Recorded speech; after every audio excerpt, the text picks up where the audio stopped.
السلام عليكم ورحمة الله تعالى وبركاته. مرحبا بكم، أتمنى أن تكونوا بخير وعلى أتم الصحة والعافية. بينما أنا أتصفح بعض المواقع ديال الانترنت وجدت واحد الدالة اللي هي دالة مترجمة باللغة الفرنسية ديال واحد الباك ديال الدولة ديال تونس، ولقيت بأنه موضوع مهم جدا وأردت أن أتقاسمه معكم إن شاء الله يمكنكم من استيعاب بعض المفاهيم وبعض الخاصيات اللي مهمه اللي غتساعدكم في الامتحان ان شاء الله. لكن غادي نحاول نخدم ان شاء الله هذه المره في هذه الحصه نخدم مع اصحاب البيوف. هذا لا يعني ان التلاميذ او الطلبه اللي تيدرسوا اللغه العربيه ما يستافدوش بل يستفيدوا، غير هي الاهم خصنا نعطيو لكل ذي حق حقه على بركه الله. اذا vous avez une fonction définie de cette manière: f de x égale à ln de 1 plus racine de x. Donc la première question qui se pose, même si on vous dit que la fonction est définie sur l'intervalle tel et tel, mais je voudrais vous poser la question: comment chercher le domaine de définition de cette fonction? Donc vous allez me dire que le domaine de définition de cette fonction, c'est l'ensemble des x qui appartenant à R, tel que 1 plus racine de x doit être supérieur à 0 et x supérieur ou égal à 0, c'est-à-dire ce qui est à l'intérieur de racine doit être supérieur ou égal à 0. Donc, bien sûr, pour x supérieur ou égal à 0, on sait que racine de x est supérieur ou égal à 0. Et bien sûr, racine de x plus 1 sera strictement supérieur à 1, donc strictement supérieur à 0. Donc, qu'est-ce qu'il va nous rester? Ceci, lorsque x est supérieur à 0, cette condition est bien sûr réalisée. Et par la suite, le domaine de définition sera 0 plus l'infini. Donc, ça, c'est la réponse de la première question. Déterminer le domaine de définition. On ne vous dit pas ici déterminer le domaine de définition parce qu'on veut, pour faciliter la tâche, on veut dire que la fonction est définie sur l'intervalle 0 plus l'infini. Mais si jamais on vous demande de déterminer le domaine de définition, il faut le savoir, parce que si vous êtes trompé dans la détermination de domaine de définition, alors tout ce qui va suivre sera raté. Donc on passe à la deuxième question. On va chercher les limites. Donc les limites, d'abord, on a f de 0, ça ne pose aucun problème, pour remplacer x par 0, donc ça donne 0. Donc la limite de f de x lorsque x tend vers plus l'infini, pas de problème, puisque lorsque x tend vers plus l'infini, 1 plus racine de x tend vers plus l'infini, le résultat donne toujours plus l'infini.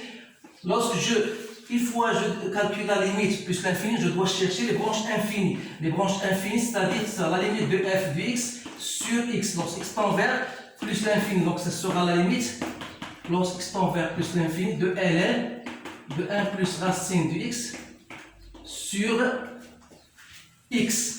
Donc, comment calculer cette limite-là? Je sais qu'il y a plus l'infini sur plus l'infini, donc c'est une forme indéterminée. Donc, je dois penser à quelque chose d'autre.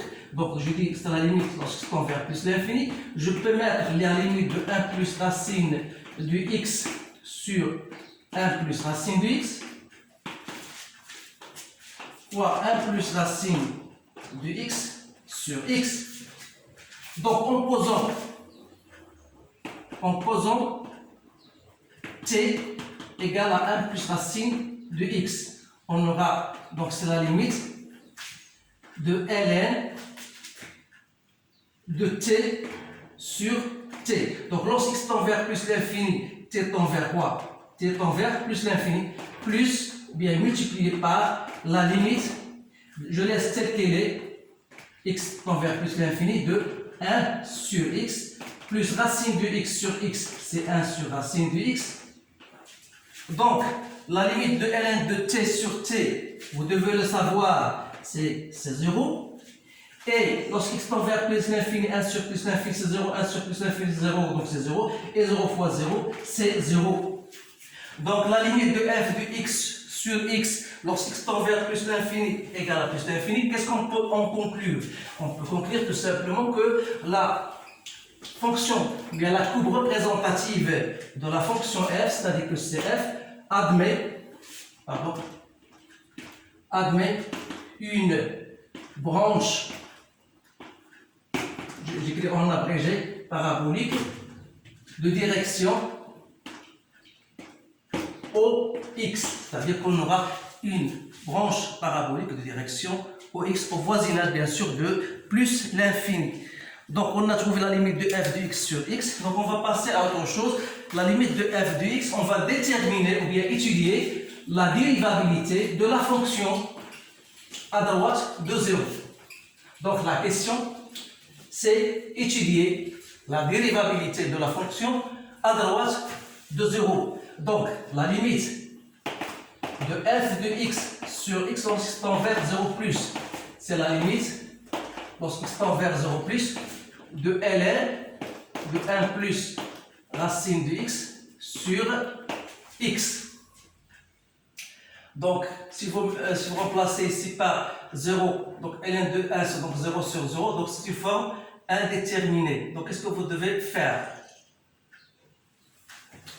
Donc je vais mettre une limite de 0 plus 1, de ln, je peux mettre 1 plus racine de x sur racine de x fois racine de x sur x.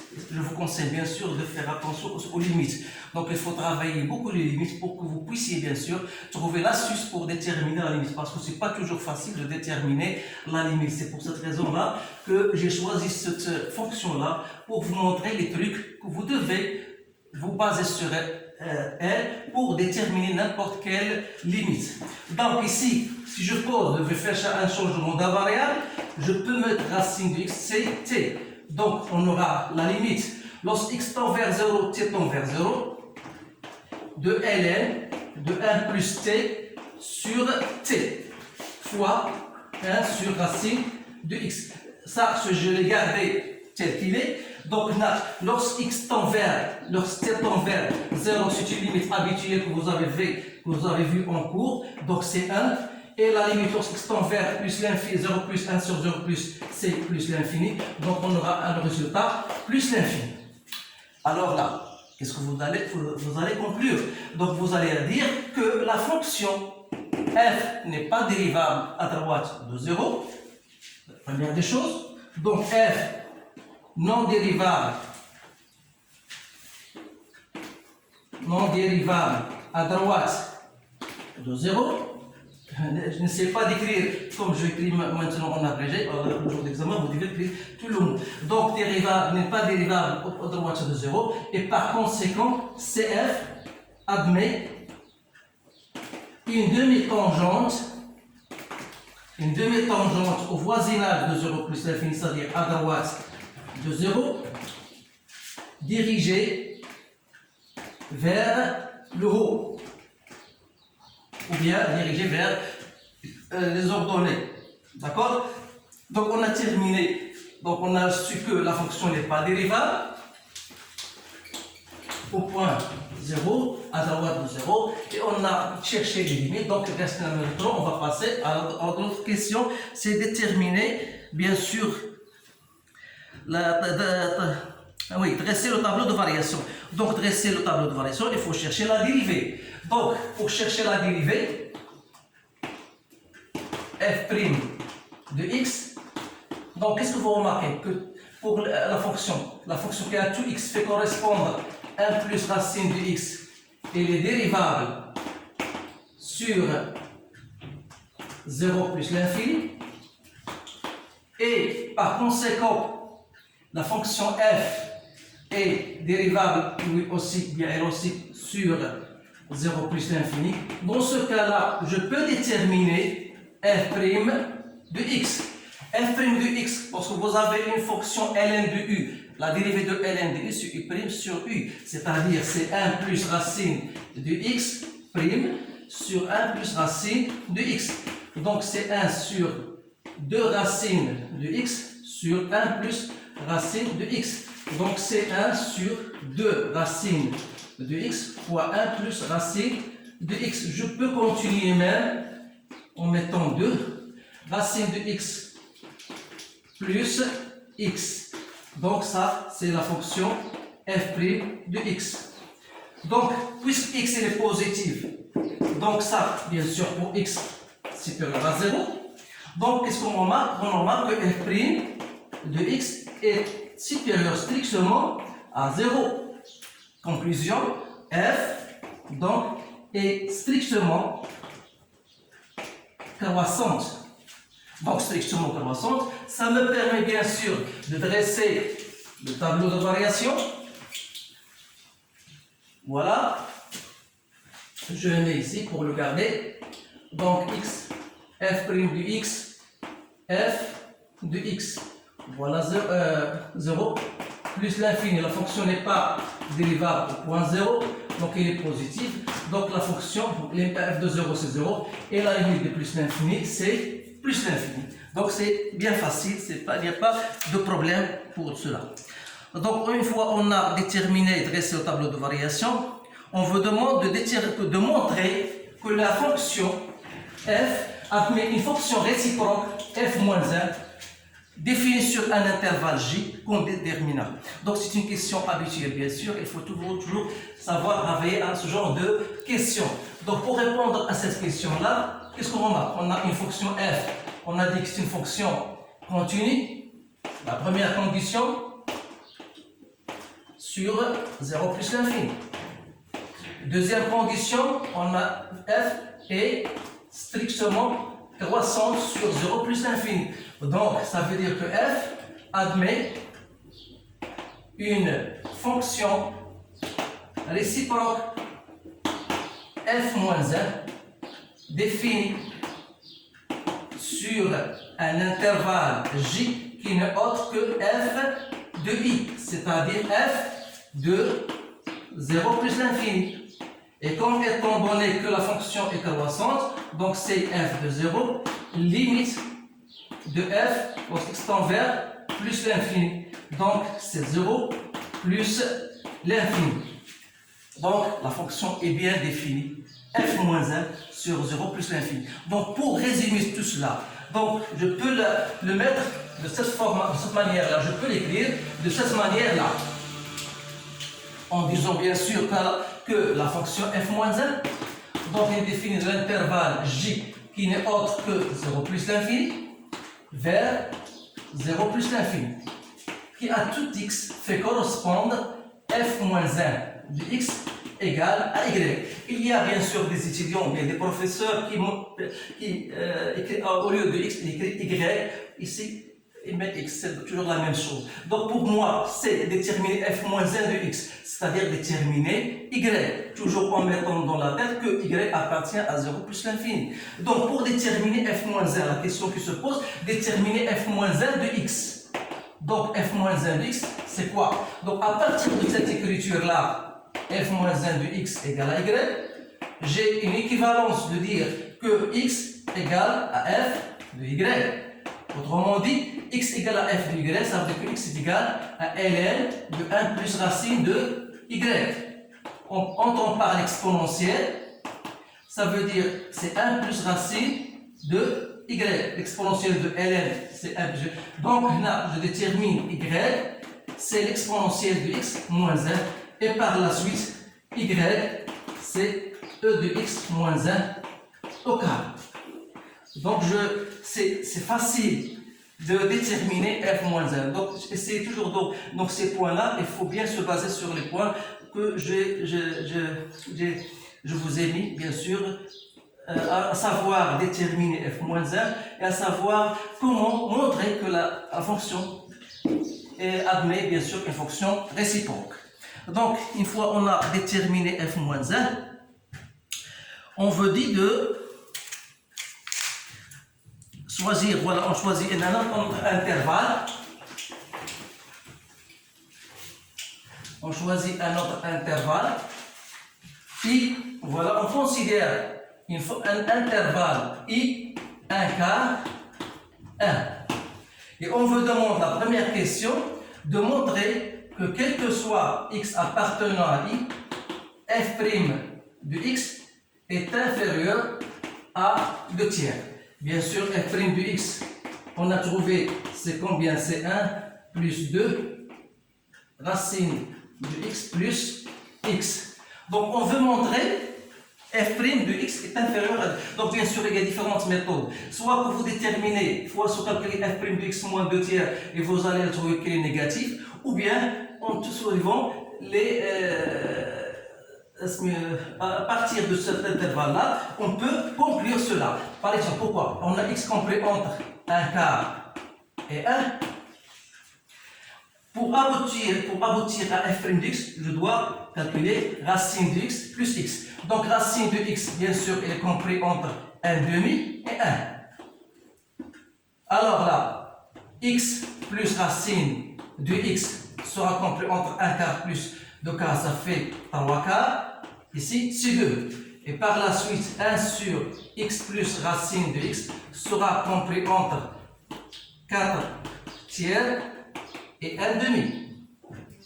C'est-à-dire, si je multiplie par 2, donc 1 sur 2, x plus racine de x sera compris entre quoi? Je multiplie par 2, c'est 1. Et je multiplie par 2, ça fait 8 sixièmes. Donc c'est 4 tiers, je pense. Donc racine de x, c'est bien ça. Et donc racine de x plus x. 1 quart plus 2 quarts, ça fait 3 quarts. Donc 1 plus 1, c'est 2. Donc si je mets racine de x plus x, donc racine de x plus x, ça fait 2 plus 3 quarts. Je mets l'inverse, ça me donne 1 demi et 4 tiers. Donc si je multiplie par 2, de part et l'autre, donc 4 et 8 sixièmes. Donc 8 sixièmes, c'est quoi? C'est 4 tiers. Donc 4 tiers, il est inférieur, bien sûr, à 2 tiers. Donc ce qui m'intéresse, c'est que il y a une erreur, je pense qu'il y a une erreur. Je ne sais pas où je l'ai mise, mais je peux rectifier. Alors, on a x compris entre 1 quart et 1. Entre 1 quart et 1, oui. Donc, x compris entre 1 quart et 1. Donc, racine de x, c'est compris entre 1 demi et 1. Donc, x plus racine de x, ça compris entre 1 quart plus 1 demi, ça fait net 2 sur 4, donc ça fait 3 quarts. Et 2. Donc, si je mets l'inverse sera entre 1 demi et 4 tiers. Donc, si je multiplie par... Pardon, là, c'est l'erreur, voilà l'erreur. Si je multiplie par 1 demi, donc si je multiplie par 1 demi, ça donne 1 quart, parce que je dois multiplier par 1 sur 2. Donc je multiplie par 1, 2, c'est 2 tiers. Donc il faut faire attention à ce que vous êtes en train d'écrire. Donc j'ai bien donc montré que f' de x est inférieur à 2 tiers. Donc, ce n'est pas une question gratuite parce que lorsqu'on vous demande et lorsqu'on vous pose des questions, c'est toujours pour l'utiliser après, bien sûr. Donc, on va passer à l'autre question, qu'on va utiliser bien sûr celle-ci. On vous dit je vais écrire cette question-là, puisqu'elle est très intéressante, montrer que pour tout x appartenant à i, montrer que f de x, l'équation f de x égale à x, admet dans l'intervalle i une solution unique alpha, vérifiant alpha entre 0,5 et 0,6. Donc ça, c'est une question très intéressante. Il faut bien savoir la rédiger. Donc on va se baser bien sûr sur le théorème des valeurs moyennes. Donc on a dit que dire que f de x égale à x, ça veut dire quoi? F de x égale à x, ça veut dire que f de x moins x égale à 0. Donc, pour simplifier la tâche, on va poser g de x, c'est f de x moins x, qui est bien sûr égal à 0. Dire qu'une fonction g de x égale à 0 dans cet intervalle, il suffit de montrer que g, bien sûr, est continu. Donc, la fonction est continue sur 0 plus l'infini et en particulier 1 quart 1, la première condition, et que la fonction g, bien sûr, elle est continue, donc elle est même croissante. Donc, il ne reste quoi? Il ne reste que, il faut calculer g de 0,5 et G de 0,6. Ici, je ne vais pas vous calculer. Donc, vous allez utiliser bien sûr votre table. Je ne sais pas où j'ai calculé G de x, F de x. Moi, j'ai trouvé, je pense, G de 0,6. Donc, j'ai trouvé G de 0,6, si je ne me trompe pas. Donc, G de 0,5, j'ai trouvé égal à 0,03. Et ici, j'ai trouvé moins 0,02. C'est-à-dire que G de 0,5 fois G de 0,6 est négatif. Donc, c'est négatif, ça veut dire qu'il existe un alpha compris entre 0,5 et 0,6, tel que G de alpha égale à 0. Donc, vous allez dire qu'il existe un alpha tel que G de alpha égale à 0.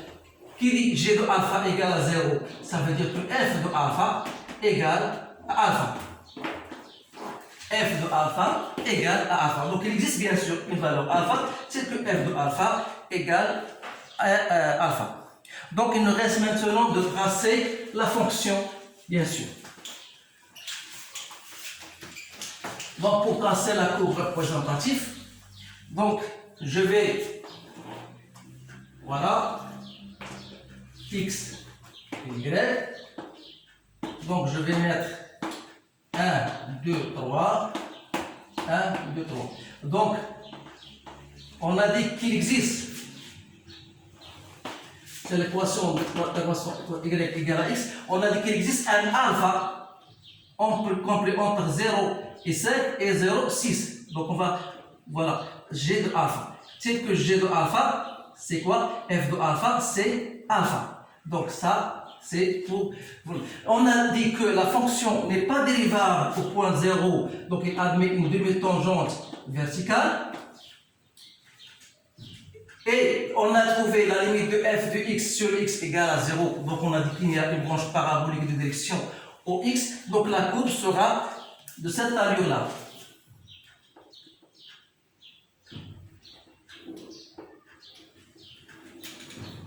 Donc,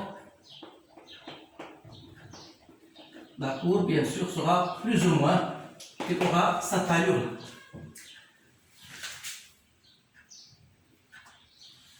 Donc, c'est donc la première partie est finie. Donc, il reste quelques questions. On vous dit de représenter la courbe f-1. Donc, pour représenter la courbe f-1, il suffit, bien sûr, on a ici une branche, une demi-tangente verticale, ça devient une tangente horizontale. Donc, et toujours la courbe cf-1, elle est symétrique par rapport à la droite y égale x. Donc, il aura cette allure-là. Plus ou moins. D'accord? C'est bien ça. Donc, on va représenter f-1. Donc, voilà la représentation graphique, bien sûr, de f et de f-1. La question qui va suivre après, c'est la question que je trouve la plus importante de tout cela, c'est déterminer l'aire, ou bien l'aire de la surface, définie par l'équation x égale à 0 et x égale à alpha, et limitée par la courbe CF et CF-1. Donc, comment on doit procéder pour déterminer cette limite-là? Alors là, donc, l'aire, c'est quoi? Faites attention, entre 0 et alpha. Donc, là, si vous remarquez bien que, si je trouve, pour moi, si j'utilise cette fonction-là, dans l'intégrale, c'est très difficile. Donc, je ne peux pas trouver l'intégrale de façon plus simple. Alors là, il faut penser à f-1. On a trouvé que f-1 de x, c'est comment? C'est le e de x moins 1 au carré. Je pense que c'est e de x moins 1 au carré. C'est bien ça? Oui. Donc, c'est mieux d'aller chercher l'intégrale de ex moins 1 au carré que de chercher cette intégrale. Donc, l'aire, puisque ces deux courbes-là sont symétriques, donc qu'est-ce qu'il y a ici? Il y a la droite d'équation y égale à x. Elle est au-dessus de cf moins 1. Donc, c'est x moins f moins 1 de x. Je répète, cette courbe-là, y égale à x, la droite d'équation y est égale à x, elle est au-dessus de l'équation cf moins 1. Je dois mettre donc x moins f moins 1 de x. Et puisqu'il est symétrique par rapport à donc la surface sera 2 fois cette terre-là. Je pense que je me suis bien compris. Donc l'aire de cette surface-là, c'est 2 fois l'aire délimitée par l'équation y égale à x et la courbe cf moins 1. Donc je dois mettre un 2 ici. Et cela me permet bien sûr de déterminer cette terre-là. Donc j'écris que c'est 2 fois entre 0 et alpha, x moins f moins 1 de x, c'est x moins e de x moins 1 au carré dx. Donc c'est 2 fois entre 0 et alpha, x exponentielle de au carré c'est e de x, moins, donc ça donne plus l'exponentielle de x, moins plus 1, ça donne moins 1 dx. Donc c'est 2 fois, je mets 2 fois l'intégrale de x, c'est x au carré sur 2, c'est facile, moins l'exponentielle de x, c'est 1 demi l'exponentielle de x, plus 2 l'exponentielle de x, moins x. Tout cela entre 0 et alpha. Donc c'est 2. Donc là, et si vous mettez alpha, ça donne alpha au carré sur 2, moins 1 sur 2 l'exponentielle de 2 alpha, plus l'exponentielle, 2 fois l'exponentielle de alpha, moins alpha. Et lorsque vous mettez 0, lorsque vous mettez 0 ici, 0, donc l'exponentielle de 0 c'est 1, donc moins 1 demi, ça devient plus 1 demi. Moins 2, l'exponentielle de moins 0, donc c'est ça. Donc il suffit de faire le calcul bien sûr et déterminer cette terre. Seulement si on vous donne que la norme de I égale à la norme de J égale à 2 cm, alors là il faut faire attention parce que lorsque vous allez calculer l'air, il faut multiplier par 2 au carré, ça veut dire 4 cm au carré. Ça veut dire que la surface sera tout cela, tout ce machin là, fois 4 cm au carré. Donc c'est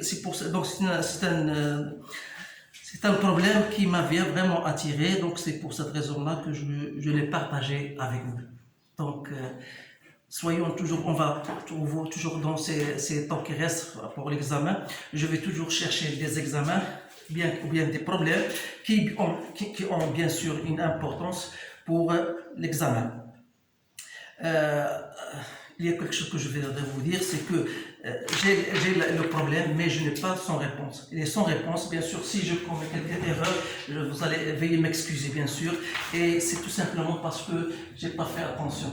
Mais après tout cela, je vous remercie et n'oubliez surtout pas de partager et faire, bien sûr, tout ce qui est nécessaire pour que les autres, bien sûr, bénéficient de tout cela. Donc, je vous laisse, à bientôt et bon courage.